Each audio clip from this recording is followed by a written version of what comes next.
welcome everybody to another round of World of Tanks subscriber replays. My name, as always, is Maxwell, and today's first video is from the user Cannon Fodder. That's Cannon Fodder, and he's driving the ISU 152 on his standard battle on Fisherman's Bay. ISU 152 being a tier 8 tank destroyer for the Russians. Now, before we get too far into this replay, I just want to say that because we are now on the 8.11 version of World of Tanks, there are going to be a couple of minor bugs with some of the replays.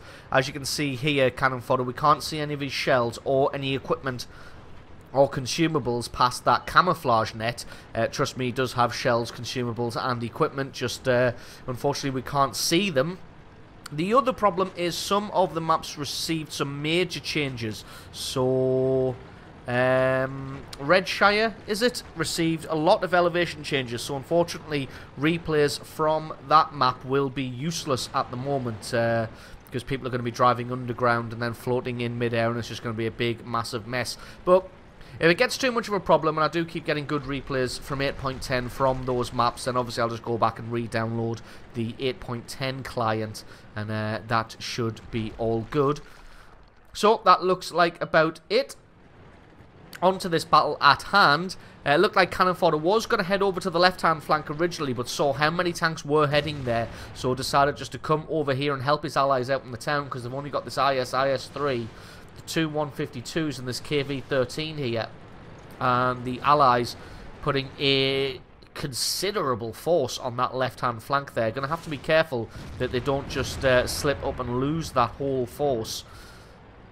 Spots out a T-29 here. Should be able to get some significant damage on this guy, as he just looks like he's not aware at all. Trying to make sure that he lands the shot. Does indeed, and gets nearly 800 points of damage with that single shot there. Just drops back after busting one straight through his front plate. As you can see, the allies in the north starting to make a move, but they're all kind of going one at a time. IS-3 comes into view, and he also takes a big hit there. And this IS-3 is going to have to now decide whether to just continue going or reverse away. He's decided to reverse, but to be honest, that was not the best idea at the time, considering this is a long straight road with no cover. And there is an ISU 152 in the background here. Couldn't see the IS-3, and a little bit unfortunate that he missed that shot. I would have thought that the IS-3 would have filled almost all of his reticule by that point, but it looks like that shot just going astray. So the IS-3 benefiting from some good camo there. Makes the right call here by coming forward and trying to take cover behind the streets there, but unfortunately somebody had different ideas, set him on fire and took him out there. Finally able to take out this T-29 that he got some damage on earlier, and it looks like they've stalled the enemy advance right about here. Allies pushing very heavily on that left-hand flank there, and they are trying to move in on the enemy's entrenched positions. Unfortunately, it looks like they've lost a considerable force on the way, considering that some of them are still camping in the back rather than pushing down with their allies. Well, actually, it's just that IS now camping in the back, but all the bodies are necessary. It's always better to go all in on a bad call than have some people go. Always better to just follow. If everybody's pushing like that, there's no point one or two people sitting back, because you're not really going to add anything to the fight from there, so you really should just push in. As you can see, the enemy Panther in the north now is flanked around behind them, not really worried about that IS. Oh, Tiger 2's been tracked out in the open and takes a hit there from Cannon Fodder. Not a very high roll, but it's still a good chunk of damage. Just going to angle himself to try and bounce the shot, which indeed he does. IS-3 gets a good hit, bounces another shot there, possibly not from the Tiger 2.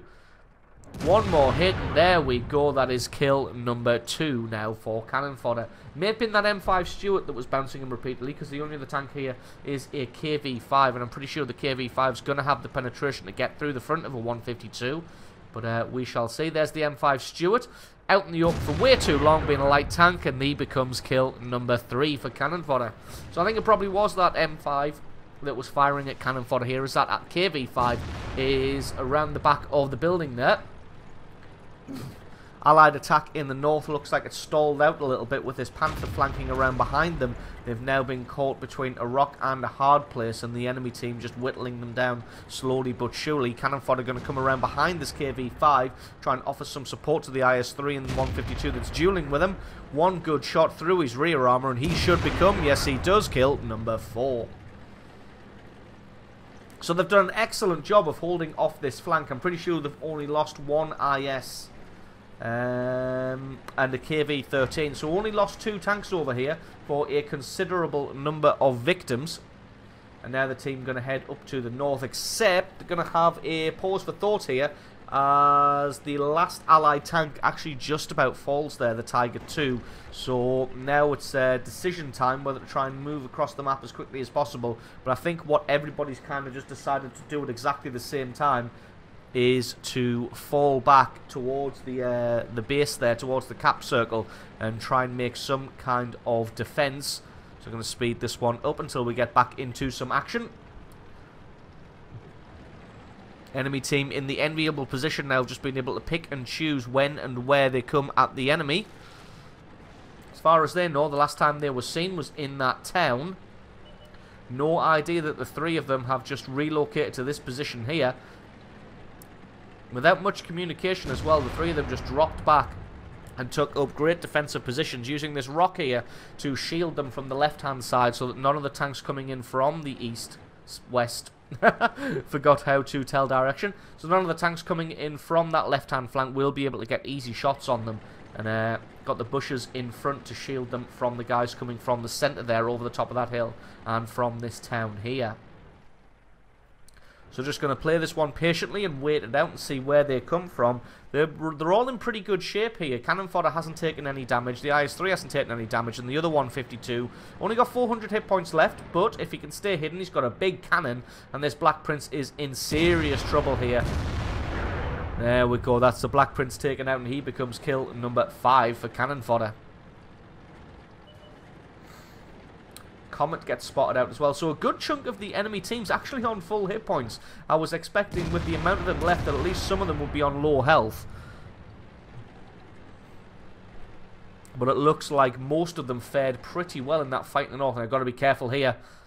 Yes, 152 will make short work of somebody if he's allowed. But it looks like they've got other plans for him, as cannon fodder sinks a shot straight through his front plate, picking up kill number 6. As Comet now taking damage. Got to be careful because the Allied 152's out in the open there, although the Comet's taking considerable damage here. And he's going to have to drop back and try and get into cover. Cannon fodder's got a rock in front of him, so he's not going to be able to pick a shot out on him. But if he tries to come through a more southerly route through the town, then he's going to get taken out here by cannon fodder, just overlooking this place now. And there he is, makes an appearance. Cannon fodder has a snapshot, takes him out, and picks up kill number 7. And evening the game up very, very nicely now. Allied enemy team only got those 2 ISs and that Tiger Mark 1 against the IS-3 and 2 ISU 152s of the Allied team. So the Allies in a much, much better position now. And those 3 tanks last spotted in the western area, although that's where everybody was last spotted, so I wouldn't take that as gospel that that's where they are going to be. But the 3 allies deciding now to move off together. All of them go and take this southerly route through the town and try and make their way to the enemy cap. Spots out the Tiger 1, and the IS was making his way towards the base, but he gets taken out. Just lets his reticule close in on the Tiger. Tiger just not aware of where the threat was, and gets himself taken out in short order. There's an IS left. It looks like he's chasing down the Allied ISU 152 there. Got to play it carefully though. So that IS does still get a decent cannon. Oh, he's been left with 48 hit points. One more shot.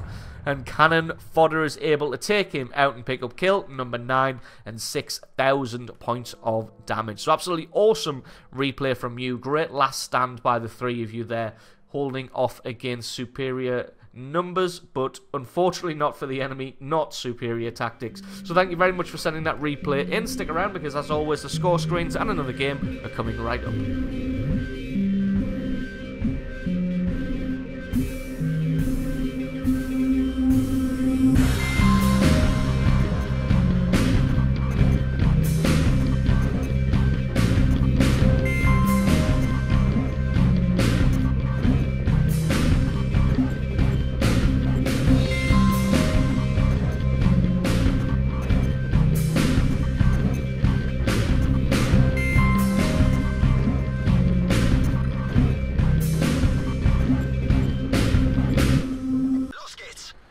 And our second replay of the day is from the user Oddball M4. That's Oddball M4, and he's driving the E75 on a standard battle on the Swamp. E75 being a Tier 9 heavy tank for the Germans. One of my favourite tanks in the game, excuse me. Having a little trouble talking there. So yeah, E75, one of my favourite heavy tanks, if not one of my favourite tanks of all time, just because of its sheer amount of armour and its ability to just turn aside damage like no other tank that I've ever seen. But maybe the mouse, but the mouse suffers from the problem of whenever anybody comes up against the mouse, it's just automatically load the gold, load the premium rounds, whereas with the E75 people always don't always think of loading the gold immediately. Try and pick out your weak spots first, so that gives you a chance to turn aside a little bit of damage before people just automatically load the premium shells. Okay, taking a slightly unorthodox route down the hill there, trying to get there as quickly as possible, but does cause 240 points of damage to himself and damaging his track there. But it's the 75, so he can take the damage. So, onto this replay. Oddball going to be heading all the way down this dried up riverbed by himself here. Going to be setting up in a good position. Going to wait for anybody to come around the corner and just shoot them in the face. Already seeing that there's an IS and a Chi-Ri in the area somewhere. You can almost expect somebody to come flying around this corner. There's the IS there. Gets spotted out by somebody. This IS is going to be absolutely no match whatsoever for an E75. An E75 Oddball knows it fine well. Makes his way... Well, he's not quite making his way. He's being a little bit tentative just because he doesn't know who else is in the area. There's that Chi-Ri and that T29, is that? It is indeed. Oh, a little bit unlucky to get a bounce on the T29 there. The IS comes around the corner. Gets shot in the face. Just going to wait for his cannon to reload. The only downside of the E75 is its cannon seems to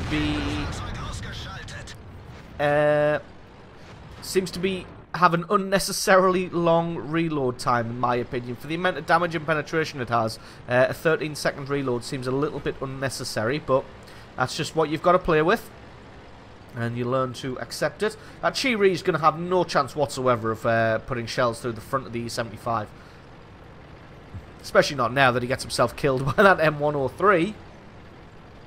So going to be making his way further down the riverbed here, using it as great cover, so he doesn't get shot by anybody from the left-hand side. There's nobody really in the area, so once he's just double-checked down the bottom here to make sure there's nobody camping around this area, probably just going to head up this bank and maybe try and take out that T29 that is still alive in the centre here. And again, this T29, oh, he hasn't got the upgraded cannon either, so this T29 is going to have no chance whatsoever of getting any damage on this E75, as long as he just keeps himself either flush front on or at a slight angle like that.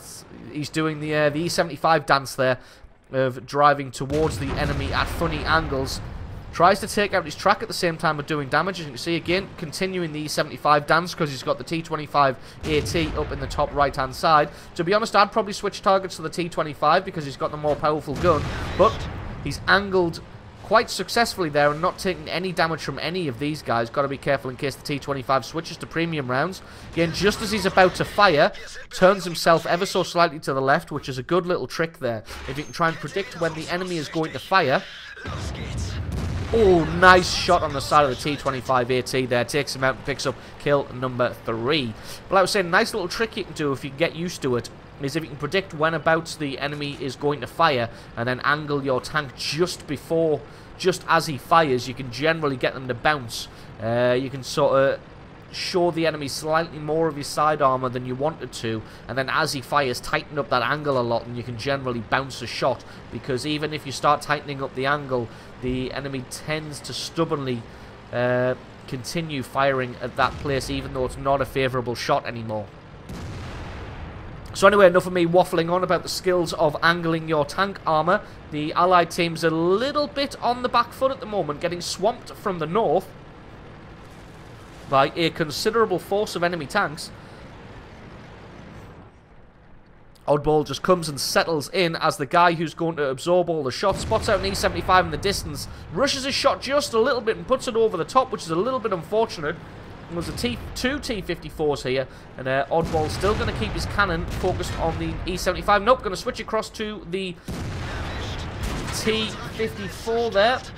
Gets a good hit through his side armor, takes him out. Now he's got to be careful of this other T-54, but as you can see, he's angled just enough and able to bounce that shot there. The other E-75's now dropped back behind the ridge there. Did get his track taken out. Just got to play this one carefully because the enemy team has two E-75s. Can he get a good shot on this? Yes, he can. And that is kill number 5. So just getting in the way of this T-54 shot there, blocking it from hitting his ally, which is what the E-75 does, is he gets shot so you don't have to. T-54 still sort of playing a little bit of peekaboo around this rock. Oh, very nice ammo rack by the T-30 there. Not sure it was necessary. I think he only had about 200 or 300 hit points, but still, always nice to get an ammo rack on somebody. But it looks like the enemy is now closing in from the other direction, so they're going to have to play this one carefully. There was an E-75 somewhere around here, but it looks like he's activated his cloaking device, and he's no longer visible. So the Allied team just playing back-to-back here, trying to defend. That Panzer Soufflé gets taken out, as does the M103, and that just leaves himself, the T-30, and this GW Tiger P. And they're going to have to try and repel this attack from the south before switching their attention back to the north. Well, sorry.